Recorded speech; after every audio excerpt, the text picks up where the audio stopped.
Welcome to Midnight Grove, where stories bloom quietly and every step takes you deeper into calm. Tonight's tale is The Garden at the End of the World, a reflective story about finding stillness, letting go, and rediscovering forgotten parts of yourself.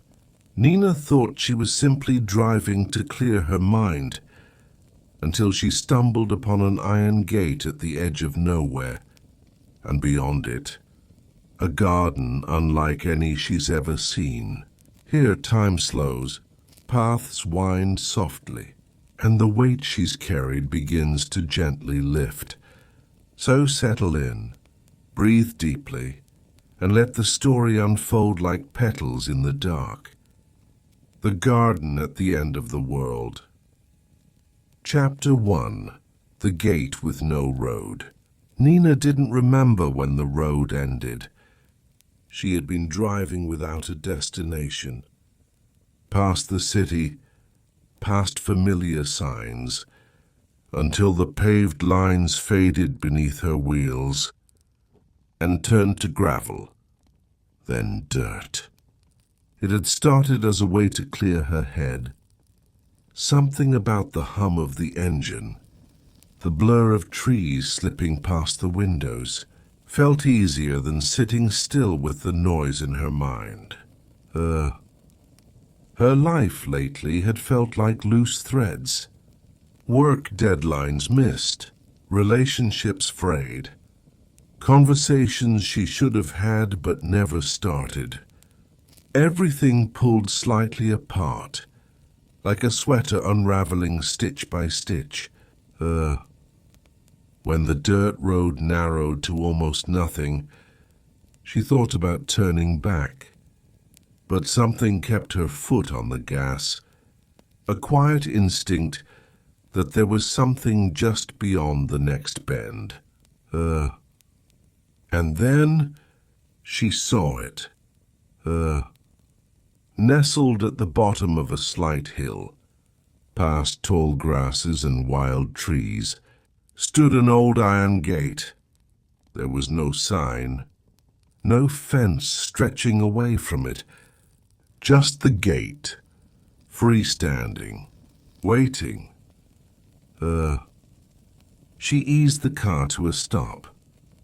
The air outside was cool, smelling faintly of rain and something sweeter. Without thinking, she stepped out, gravel crunching beneath her shoes. The gate creaked slightly as she approached, its metal weathered but strong beneath her hand. Through it, she could see the edges of something unexpected. A garden, vast, glowing faintly in the soft light. Flowers she didn't recognize, trees with silvered leaves, vines twisting gently around stone paths. The air shimmered faintly, like the whole space was breathing, alive but still. She glanced around. No buildings, no signs of anyone else. Just the quiet hum of the place beyond the gate. Without quite knowing why, she stepped forward. The moment she crossed the threshold, the air shifted. Everything felt sharper, colors deeper, scents richer, but also lighter, as though something heavy had been left outside. Nina walked slowly, her footsteps soft against the stone path. The garden stretched endlessly, winding trails leading in every direction. There was no map, no clear center, but the garden didn't feel like it required one. It felt like it had been waiting for her. She paused by a cluster of flowers, their petals shimmering faintly in shades she couldn't name. Bending closer, she realized they smelled like something familiar. A memory.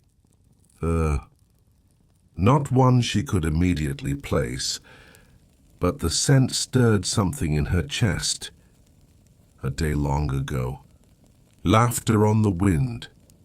A quiet kind of joy. She stood slowly, breathing it in. The garden wasn't loud. It didn't demand her attention. It simply existed, steady, alive. She continued walking, noticing small details as she went. A stone bench tucked beneath an archway of vines, leaves that shimmered like they'd been dusted with light. And everywhere, soft sounds, the hum of insects, the rustle of leaves, the faint murmur of water flowing somewhere out of sight. But no voices, no interruptions. Only the garden's quiet presence. Nina followed the stone path deeper, the air cool against her skin. She had no sense of time here. The sky overhead glowed softly, neither fully day nor night, as if the garden existed in its own gentle pause. Each step felt lighter, as though the usual weight she carried, the looping thoughts, the unfinished conversations, the constant hum of worry, had fallen away somewhere back at the gate. She paused again by a clearing. At the center stood a small tree, its branches twisted but strong, covered in leaves that glimmered faintly like silver coins. Tiny blooms dotted its branches, not bright but soft, subtle shades of blue and lavender. As she stepped closer, Nina noticed something carved gently into the bark. A single word, her name. She stared, breath caught quietly in her chest. It wasn't deep or harsh, not vandalized, just carefully etched, as though someone had tended to this tree long ago. She reached out, her fingertips brushing the bark. The surface felt warm beneath her touch, alive. The air shifted slightly. A breeze stirred, and with it, a faint sound, not leaves rustling, but something softer, a voice. Her own. It wasn't clear enough to make out words, but she recognized the rhythm, a quiet laugh, a sentence half-formed, a moment she hadn't thought about in years. She stepped back, her pulse steady, but her chest hollowing slightly. How long had it been since she'd listened for things like this? For the small joys, the quiet memories, buried beneath the noise of everything else? The garden didn't push her to answer. It simply stood, breathing beside her. She continued walking. The path wound gently through the trees. Wildflowers grew along the edges, vines curling over arches of stone. Occasionally she'd spot something unexpected. A pair of shoes left neatly beneath a bench, an old book resting on a low wall, a teacup filled with rainwater. Each item felt like it belonged, not abandoned, but left intentionally, as if someone had once walked this path and placed small pieces of themselves along the way. She wondered if they were still here, or if the garden simply held on to things gently without needing to return them. Ahead, the sound of water grew louder. She followed the trail to a small pond, its surface smooth and dark. The sky reflected perfectly across it. Clouds drifting softly above mirrored in its depths. A narrow wooden bridge stretched across one end. Nina crossed it slowly, pausing halfway. Beneath the surface she could see shapes moving. Not fish, but something lighter, like petals swirling in slow currents. She leaned over the railing, watching. For a moment, her reflection blurred. She didn't recognize her own face immediately. Not because it had changed, but because she realized she hadn't really looked at herself in a long time. The garden didn't rush her. She stood there for what felt like hours, breathing in the scent of earth and water. Eventually, she crossed to the other side. The path continued, though there was no clear destination, no center, no exit marked. But Nina didn't feel lost. The garden's rhythm pulsed around her, steady, alive. And for the first time in a long while, she felt herself breathing in time with it. Chapter 2. The Quiet Paths Home. Nina didn't know how long she had wandered the garden. Time folded gently here. There were no clocks, no schedules pressing in, just the steady hum of life unfolding softly. Each path curved as it pleased, sometimes looping back on itself, sometimes branching into new trails. She followed without questioning. The longer she walked, the lighter she felt. Her shoulders, usually hunched with the quiet weight she carried, felt looser. Her breath came easier. The constant buzz that filled her days, thoughts stacking on top of thoughts, had thinned, replaced by the simple rhythm of footsteps, birdsong, the soft sound of leaves brushing overhead. The garden seemed endless, but never overwhelming. She noticed small details now, how every flower bent just slightly toward her as she passed, their petals catching light like stained glass. How the air smelled different in each section, sometimes like rain, sometimes like something faintly sweet and familiar, though she couldn't place why.